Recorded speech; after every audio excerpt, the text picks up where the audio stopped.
অচিৰেই সলনি হ'ব নেকি দেশৰ প্ৰধানমন্ত্ৰী নৰেন্দ্ৰ মোদীক পদচ্যুত কৰিব নেকি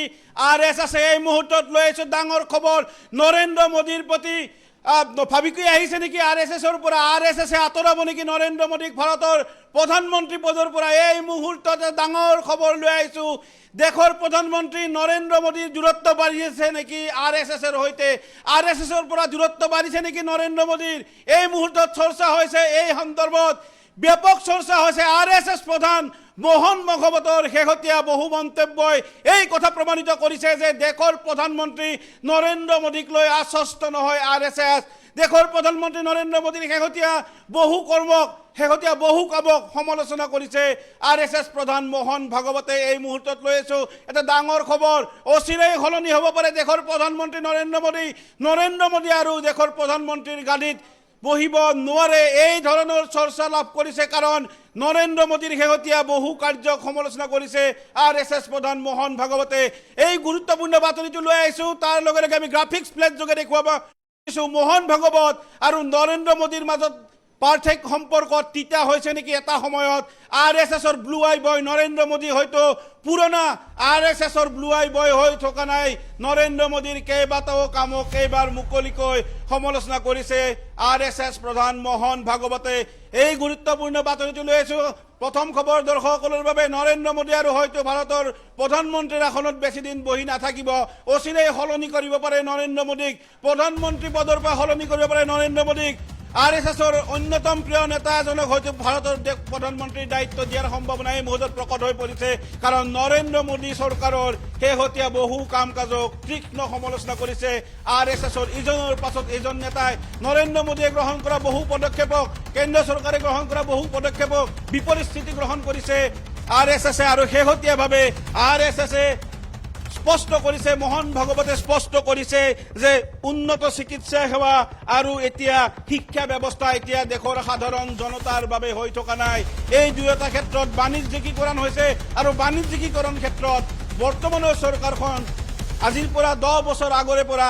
বাণিজ্যিকীকৰণৰ ক্ষেত্ৰত বৰ্তমান চৰকাৰখনে কি কৰিছে প্ৰাইভেটাইজেশ্যনৰ ক্ষেত্ৰত বৰ্তমান চৰকাৰে কি কৰিছে সেয়া সকলোৱে জানে বা সেয়া সকলোৱে বুজি উঠিছে কিন্তু এইবাৰ সমালোচনাৰ সন্মুখীন হ'বলগীয়া আছে আৰএছএছৰ পৰা কেন্দ্ৰীয় চৰকাৰে গ্ৰহণ কৰা প্ৰাইভেটাইজেশ্যনৰ যি সিদ্ধান্ত সেই সিদ্ধান্তক এবাৰ সৰব সমালোচনা কৰিছে আৰএছএছ প্ৰধান মোহন ভাগৱতে আৰু মোহন ভাগৱতে স্পষ্ট কৰি দিছে উন্নত চিকিৎসা সেৱা শিক্ষা এতিয়া সাধাৰণ লোকৰ বাবে হৈ থকা নাই দুয়োটাতে হৈছে বাণিজ্যিকীকৰণ অকল ইমানেই নহয় যিটো সময়ত চৰকাৰৰ পৃষ্ঠপোষকতাত সমগ্ৰ দেশজুৰি সাম্প্ৰদায়িক যি মন্তব্য চলি আছে সাম্প্ৰদায়িক যি ঘৃণা বাষ্প বিয়পোৱা হৈছে এই অভিযোগ বিভিন্ন সময়ত বিৰোধীয়ে কৰি আছে হিন্দু আৰু মুছলমান বিশেষকৈ হিন্দু আৰু মুছলমানৰ মাজত যি এক অশান্তিময় বাতাবৰণ সৃষ্টি হৈছে সমগ্ৰ দেশজুৰি এই সমগ্ৰ বাতাবৰণৰ ক্ষেত্ৰত চৰকাৰৰ পৃষ্ঠপোষকতা আছে বুলি ইতিমধ্যে বিৰোধীয়ে দাবী কৰি আহিছে আৰু তেনে সময়ত যিটো সময়ত হিন্দু মুছলমানৰ মাজত এক অস্বাভাৱিক পৰিস্থিতিয়ে বিৰাজ কৰিছে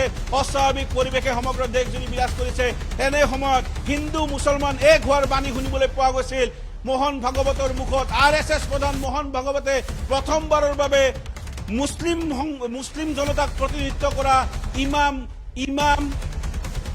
বা মুছলমানৰ যিসমূহ প্ৰতিনিধি আছে ইমামেই হওক মোল্লাই হওক মুছলমানৰ বুদ্ধিজীৱী হওক সকলোকে লগত লৈ সভা অনুষ্ঠিত কৰিছিল হিন্দু মুছলমান এক কৰাৰ কথা কৈছিল যিটো সময়ত আৰএছএছ মুছলিম বিদ্ৰোহী আৰএছএছ আছিল আৰু সেই আৰএছএছৰ চৰিত্ৰ প্ৰায় সলনি কৰাৰ বাবে উঠি পৰি লাগিছিল এইগৰাকী মোহন ভাগৱত যিটো সময়ত ভাৰতত হিন্দু মুছলমানক লৈ এক বিশেষ বাতাবৰণৰ সৃষ্টি হৈছে সেই সময়ত হিন্দু মুছলমান এক কৰাৰ বাণী মোহন ভাগৱতৰ মুখত শুনিবলৈ পোৱা গৈছিল কিন্তু শেহতীয়াভাৱে দেশৰ প্ৰধানমন্ত্ৰী নৰেন্দ্ৰ মোদীৰ কাম কাজত যে মোহন ভাগৱত সন্তুষ্ট হোৱা নাই সেই কথা পুনৰবাৰ প্ৰমাণ কৰিলে স্বয়ং মোহন ভাগৱতে আৰু ভাৰতত বৰ্তমান যে চিকিৎসা আৰু শিক্ষা যে ভাৰতত বৰ্তমান সাধাৰণ জনতাৰ বাবে হৈ থকা নাই ইয়াক লৈ সমালোচনাৰ সন্মুখীন হৈছে দেশৰ প্ৰধানমন্ত্ৰী নৰেন্দ্ৰ মোদী আৰু স্বয়ং এই সমালোচনা আগবঢ়াইছে আৰএছএছ প্ৰধান মোহন ভাগৱতে আৰু মোহন ভাগৱতৰ এই ধৰণৰ পদক্ষেপে পুনৰবাৰ ভবাই তুলিছে আৰএছএছৰ এই পদক্ষেপে পুনৰবাৰ ভবাই তুলিছে বিজেপিৰ বৰঘৰত কঁপনি উঠিছে বিজেপিৰ বৰঘৰত কাৰণ অচিৰেই প্ৰধানমন্ত্ৰী সলনি হ'ব নেকি দেশৰ কাৰণ নৰেন্দ্ৰ মোদীক হয়তো এতিয়া ব্লু আই বয় হৈ থকা নাই প্ৰধানমন্ত্ৰী নৰেন্দ্ৰ মোদী এতিয়া আৰএছএছৰ ব্লু আই বয় হৈ থকা নাই আৰ এছ এছৰ কঠোৰ সমালোচনাৰ সন্মুখীন হ'বলগীয়া হৈছে কেন্দ্ৰ চৰকাৰ, মোদী চৰকাৰ আৰু মোদী চৰকাৰক এটাৰ পাছত এটাকৈ সমালোচনা কৰিছে আৰ এছ এছৰ নেতা। অকল মোহন ভাগৱতে নহয়, আৰ এছ এছৰ বিভিন্ন নেতা বিভিন্ন সময়ত মোদীৰ যিসমূহ কৰ্ম, সেই কৰ্ম সন্দৰ্ভত বিভিন্ন ধৰণৰ বক্তব্য আগবঢ়াইছে। কেইবাটাও বক্তব্য আগবঢ়াইছিল কেন্দ্ৰীয় চৰকাৰৰ মন্ত্ৰী নীতিন গাডকাৰীয়ে, কেইবাটাও মন্তব্য আগবঢ়াইছিল। নৰেন্দ্ৰ মোদীৰ মন্তব্যৰ বিপৰীতে মন্তব্য আগবঢ়াইছিল নীতিন গাডকাৰীয়ে। আৰু এইবাৰ আৰ এছ এছ প্ৰমুখ মোহন ভাগৱতৰ সমালোচনাৰ সন্মুখীন হ'ব লগা আছে কেন্দ্ৰ চৰকাৰ। কাৰণ মোহন ভাগৱতে ইতিমধ্যে মন্তব্য কৰিছে যে উন্নত চিকিৎসা সেৱা আৰু শিক্ষা এতিয়া সাধাৰণ মানুহৰ বাবে হৈ থকা নাই। দুয়োটা খণ্ডত বাণিজ্যিকীকৰণ হোৱা বুলি মন্তব্য কৰিছে। যি সময়ত নৰেন্দ্ৰ মোদীয়ে বিশ্বৰ তৃতীয় অৰ্থনৈতিকভাৱে সক্ষম দেশ ভাৰতক কৰাৰ বাবে বিভিন্ন সময়ত দাবী উত্থাপন কৰি আছে, সেনে সময়তে চিকিৎসা আৰু শিক্ষা যদি সাধাৰণ জনতাৰ বাবে এখন দেশত হৈ থকা নাই, তেনেহ'লে সেইখন দেশ কোন পৰ্যায়লৈ গতি কৰিছে সেয়া নিশ্চয় এই মুহূৰ্তত তাক লৈ প্ৰশ্ন অৱতৰণ নিশ্চিতভাৱে হৈছে। কিন্তু আৰ এছ এছ